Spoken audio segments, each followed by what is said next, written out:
शुभविवाह या मालिकेच्या येणाऱ्या भागामध्ये आता मात्र मालिकेमध्ये एक 360 डिग्रीचा टर्न येणार आहे।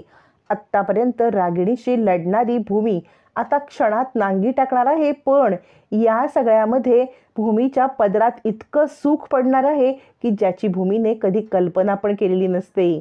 या सगळ्या प्रकरणामध्ये आत्याचं सगळं सत्य समोर येताच आकाशला मोठा झटका बसणार आहे आणि क्षणात आकाश बरा होत इकडे भूमीने सह्या केल्यावरती सुद्धा भूमी हारून पण जिंकणार आहे आणि त्याच वेळेला जिंकलेली रागिणी नवऱ्याने साथ सोडल्यामुळे जिंकून पण हारणार आहे।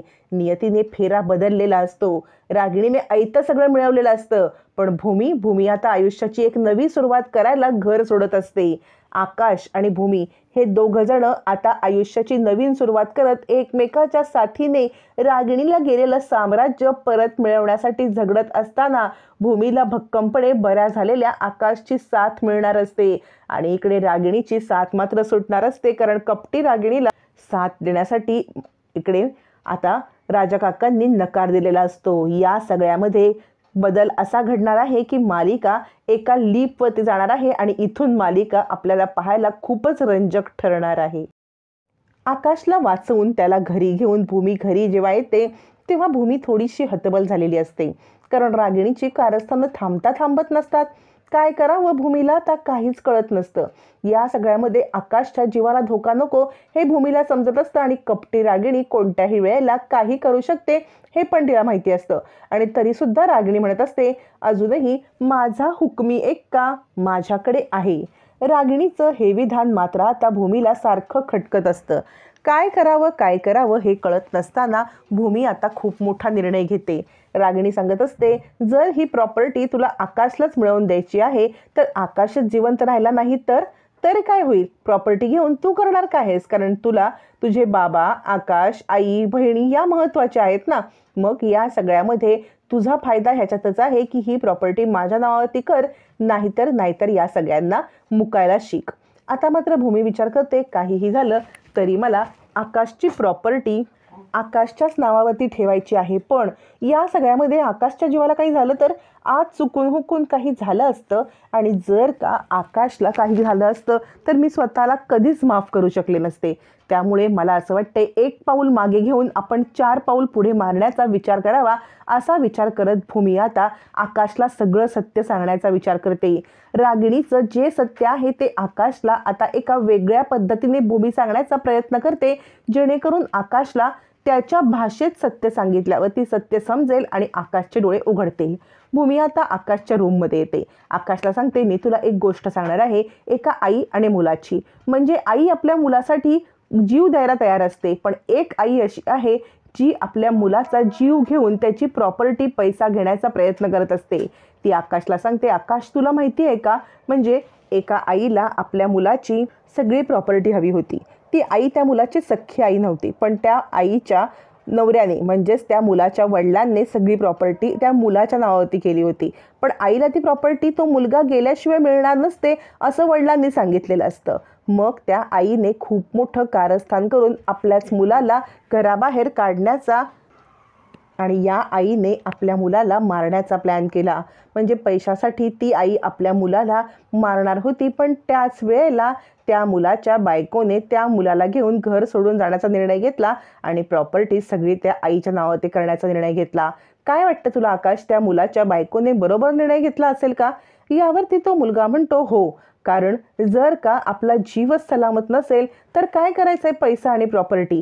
आकाशने भूमीला कौल दिलेला असतो, काय करायचं हे भूमीला लगेच उलगडतं आणि भूमी आता खूप मोठा निर्णय घेते।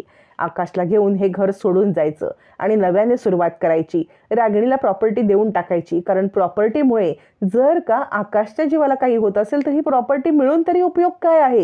ही प्रॉपर्टी न मिळालेली बरी, म्हणून मला काहीतरी करायला पाहिजे असा विचार करत भूमी खूप मोठा निर्णय घेते आणि अखेर रागिणीच्या रूममध्ये पेपरवरती सह्या करण्यासाठी येते। रागिणी म्हणते, झालं सगळं संपलंय ना? यावरती भूमी सांगते, मी पेपरवरती सह्या करेन, पण माझी एक अट आहे। यावरती रागिणी म्हणते, अरे वा, गिरतो बी टांगू पर, तुझी पण अट आहे का? भूमी सांगते, हो, या सगळ्यात माझी सुद्धा एक अट आहे। मला तुम्हाला एवढंच सांगायचं आहे की मी ना तुमच्या प्रॉपर्टीच्या पेपरवरती सही करेन, सगळी प्रॉपर्टी तुम्हाला देईन, पण त्यानंतर मात्र तुम्ही आकाशला काही करायचं नाही आणि आईंना म्हणजे आकाशच्या आजीला, तुमच्या आईला तुमच्याकडे सुखरूप ठेवायचं. मी आकाशला घेऊन हे घर सोडून निघून जाईन. त्यानंतर कुणालाही जीवाला, माझ्या घरच्यांच्या, आकाशच्या किंवा आजींच्या तुम्ही त्रास देणार नाही, या अटीवरती मी ही प्रॉपर्टी तुमच्या नावे करेन. मी तुमचं सत्य कुणालाही सांगणार नाही, पण तुम्ही सुद्धा दिलेलं वचन पाळाल तोचपर्यंत. तुम्ही मला दिलेलं वचन जोपर्यंत पाळताय तोपर्यंत तुमचं गुपित गुपित राहील, नाहीतर मी सगळ्यांना ओरडून सांगेन. रागिणी म्हणते, ठीक आहे, मी कुणालाही काही करणार नाही. जर मला व्यवस्थितपणे प्रॉपर्टी मिळत असेल तर मी कुणाला काही सांगणार सुद्धा नाही. भूमीने डाव टाकलेला असतो आणि आपल्या माणसांचा जीव वाचवलेला असतो. या सगळ्यामध्ये आता मात्र इकडे भूमीने आकाशला सांगितलेली गोष्ट निर्णायक ठरणार असते. रागिणी म्हणते, आकाशला काय सांगशील तू? माझ्याबद्दल वाईट सांगशील का? माझ्याबद्दल त्याच्या डोक्यात राग भरवशील का? भूमी सांगते, मी काही सांगणार नाही. त्याला जे समजायचं तो ते समजेल. रागिणी म्हणते, आणि सांगितलंस ना तरी मला काही फरक पडत नाहीये. असं म्हणत रागिणी इतकी बेदखल झालेली असते की तिला पैसा, प्रॉपर्टी याच्या पुढे नाती म्हणजे तुच्छ वाटायला लागतात. भूमी सह्या करते. सह्या करून ती आकाश जवळ येते आणि रडतच आकाशला सगळी कहाणी सांगते. आणि ती सांगते, आकाश, काल मी तुला जी गोष्ट सांगितली होती ना, त्या गोष्टीतला मुलगा म्हणजे तू आहेस, त्या मुलाची बायको म्हणजे मी आहे. यावरती आकाश म्हणतो, सायकल राणी, मग ती सावत्राई कोण आहे? याच्यावरती भूमी सांगते, आकाश, ती सावत्राई आहे रागिणी आत्या. रागिणी आत्यांना हा पैसा, ही प्रॉपर्टी तुझी हवी आहे, त्यासाठी त्या आपल्यासोबत इतकं सगळं कारस्थान करतायत. तुला मी म्हटलं होतं ना की वेळ आली की तुला सगळं सत्य सांगेन, तीच ही वेळ आहे. रागिणी आत्यांनीच माझ्या बाबांचा ॲक्सिडेंट घडवून आणण्यासाठी माणसं पाठवली, प्रशांतला किडनॅप केलं, माझ्या बाबांचं घर ताब्यात घेण्याचा प्रयत्न केला आणि कालच्या दिवसाला तुमच्यासोबत झालेली ही घटना होती ना गॅस सिलेंडरचं, ते पण रागिणी आत्यानेच केलं. आकाश, तुझा माझ्यावरती विश्वास आहे ना?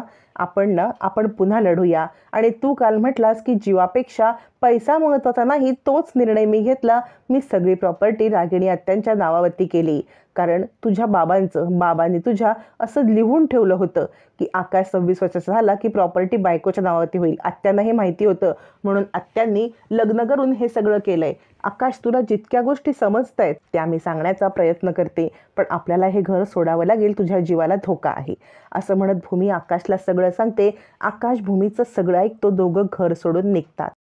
आणि आता 10 डिसेंबरच्या महा एपिसोडमध्ये आकाश आणि भूमी दोघं जण घराच्या बाहेर येतात. हातामध्ये आपल्या बॅग असतात आणि त्या क्षणाला आकाश बरा झालेला असतो. आकाश भूमीला सांगत असतो, भूमी चल, तू काळजी करू नको. भूमी म्हणते, आकाश, मी तुला वचन देते, ही जी प्रॉपर्टी ही गेलेली आहे ना, ही प्रॉपर्टी मी परत मिळवणार. रागिणी आत्याचं खरं रूप समोर आल्यावरती आणि आकाशच्या गोळ्याबंद ट्रीटमेंट चालू असल्यामुळे आकाश बरा होत चाललेला असतो, तो सुधारत चाललेला असतो. त्यामुळे भूमी जिंकलेली असते. हारून सुद्धा भूमीच्या हातामध्ये खूप काही गवसलेलं असतं आणि 2 4 हात मिळून पुन्हा प्रॉपर्टी मिळवण्यासाठी दोघं सज्ज होतात. आणि इकडे रागिणीची अवस्था नेमकी उलटी असते.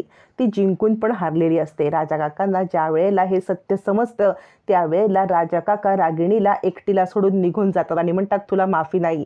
रागिणी, तुझ्यासारख्या कपटी बाईसोबत आणि ह्या लोकांच्या प्रॉपर्टी हडप करून त्यांना त्रास देणाऱ्या बाईसोबत मला राहायचं नाही आहे, असं म्हणत ते रागिणीला एकटं सोडून निघून जातात. आता रागिणी जिंकून पण हारलेली असते.